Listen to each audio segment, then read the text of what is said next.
చిన్నప్పుడు every Rakhi day తను రాఖీ కట్టి చాక్లెట్ కోసం నాతో గొడవ పడేది. ఈ రాఖీని 1 వీక్ వరకు అస్సలు తీయొద్దు, ఓకేనా అని చెప్పేది. కానీ నేను 2 డేస్లోనే తీసేసేవాడిని. ఇయర్స్ పాస్ అయ్యే కొద్దీ స్టడీస్ ఇంకా జాబ్స్ వల్ల ఫోన్ కాల్స్ మరియు గిఫ్ట్స్ మాత్రమే మిగిలాయి.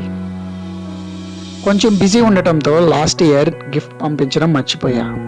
దానికి నేను ఇప్పటికీ రిగ్రెట్ ఫీల్ అవుతూ ఉంటా. ఎవ్రీ ఇయర్లానే ఈ ఇయర్ కూడా రాఖీ కొరియర్ అనుకుని డోర్ ఓపెన్ చేశా.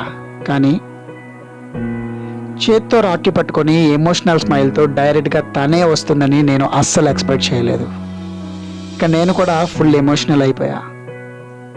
అప్పుడు తను నా చేయ పట్టుకొని, రాఖీ అంటే థ్రెడ్ కాదురా, అది ఒక ప్రామిస్, ఈ చిన్న గ్యాప్ మన మధ్య దూరాన్ని పెంచదు అని రాఖీ కట్టి హ్యాపీ రక్షాబంధన్ అంది.